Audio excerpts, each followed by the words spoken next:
is the next problem. 10 sacks of corn takes 4 days to dry under the sun. How many days are needed to dry 120 sacks of corn under the same condition? So sulat natin uli ang mga given. Ang given is number of sacks of corn. Number of sacks of corn. Tapos the next given is number of days to dry. Number of days to dry. Number of days to dry. So sa unang condition, 10 sacks in 4 days. Tapos sa tanong niya, ilang araw daw? Ito yung X, yung unknown. Kailangan patuyuin ang 120 sacks of corn. So, pag tinignan mo ang given, pag dumami ang number of sacks of corn to dry, ang number of days increase also. So, in-increase nila ang corn from 10 to 120. Expect natin ang number of days also going up. That is direct proportion. So, pag sinagutan natin yan,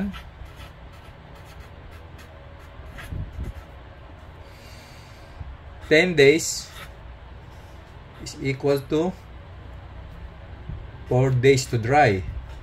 So, yung 120 days, 120 sacks, ilang araw siya matutuyo. Ayan. So, by cross multiplying, 10x is equals to 4 multiplied by 120. So 10x is equals to 480 divided by 10 both side. Cancelled. Then ang value ng x is cancelled, 48 days.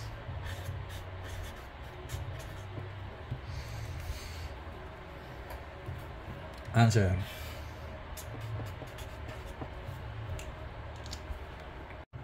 Next problem natin, if 15 men can do a piece of work in 30 days, in how many days can a 10 men complete the same work?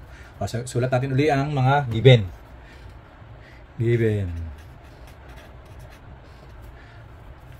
Number of men,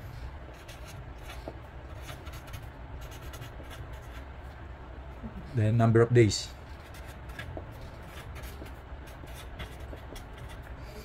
Ano unang condition? 15 men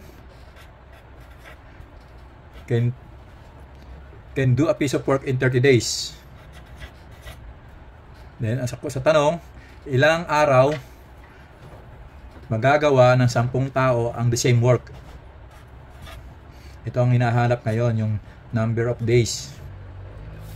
So, in this given, ma-analyze natin kung direct proportion or indirect proportion or inversely proportion. Kasi rito, number of men is 15. They finish they finish the job in 15 and in 30 days. So, binawasan dito ang number of men. So, ang number of days, expected natin tataas. Kasi nagbawas tayo ng tao eh. Siyempre, ang trabaho, the same piece of work, tatagal. So, inversely proportion. So, pag sinulat natin to, 15 is equal to 30 days. 15 men can finish the job in 30 days. So, pag kinuha natin itong sa kabila, 10 days, ito yung x ang pinapahanap. Ayan.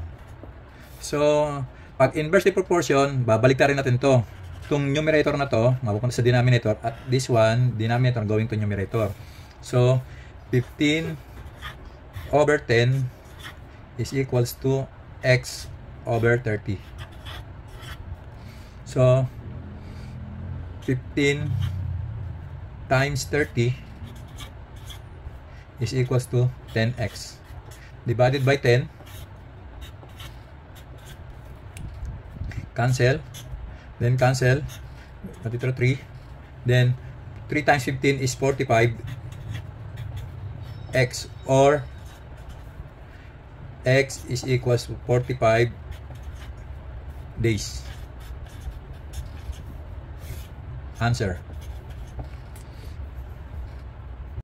Next problem natin, at the campsite, 100 scouts can consume a certain amount of food in 2 weeks. In how many weeks can a 50 scouts consume the same amount of food? So, write natin again ang mga given. Number of scouts,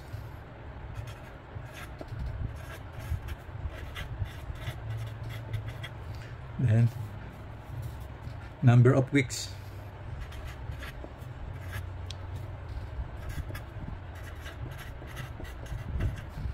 ano yung number of scouts? 100. They consume the same amount of food in 2 weeks.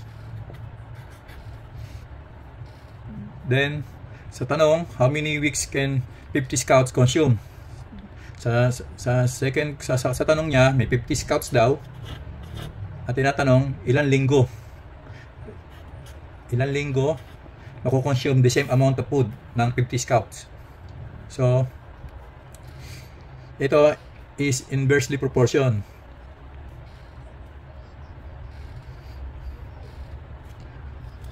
Inversely proportion because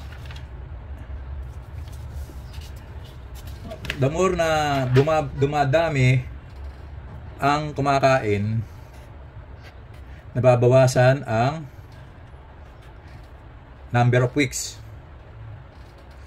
Kung binawasan ang number of scouts, the number of scouts reduce, syempre ang number of weeks, the same amount of food will increase. Yan, that is inversely proportion. So i-write natin i-write natin pala ang according sa problem, sa given condition. So yung 100 na scout can consume the amount of food in 2 weeks, and the other 50 scouts can consume the same amount of food na kukonsumuhin yan, pareho ng dami ng pagkain sa ilang linggo. Ito yung tanong ito. Kaso that is inversely proportion, babalik na rin natin to. Itong x na to will going up, itong 2 going down. So 100 over 50 is equals to x over 2. So pag kinumpit natin yan, is 2 times 100 is equal to 50x divided both side by 50. Cancelled. Ito magiging cancelled into 2 times 2 is 4. That is 4 weeks. 4 weeks. Or x is equals 4 weeks.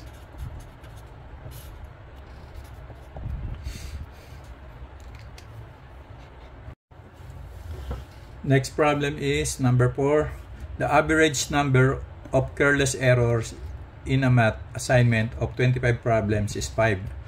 How many careless errors would you expect in a math assignment of 100 problems? So sulatan uli ang given. So ang given is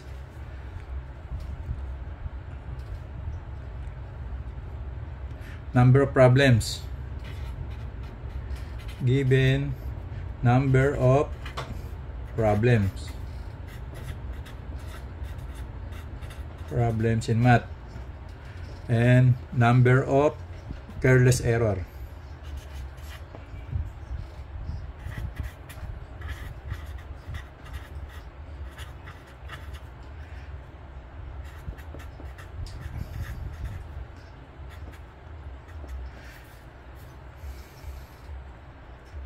number of problem is 25. And the careless error is 5. And ang tinatanong dito, kung ilan daw yung careless error sa expect sa math assignment na 100 problems. Kung 100 problems to, siyempre ito yung magiging careless error. So ang solution dito is also direct proportion, because when you increase the number of problem, the number of errors should also increase.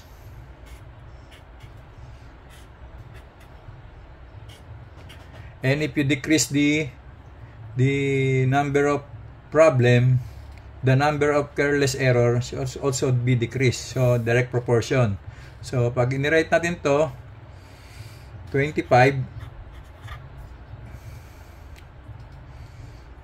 is equals to 5. Then ang careless error is 100. Ang problem is 100. Ang careless error natin is unknown. Ito, let's sabihin natin x. X is the number of careless error.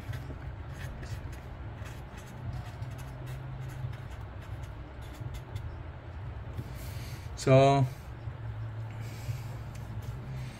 by cross multiply both side, then 25x is equals to 5 multiplied by 100. Then 25x is equals to 500 divided by 25 both side. Cancelled. Ang x natin ngayon is 20 ang magiging careless error.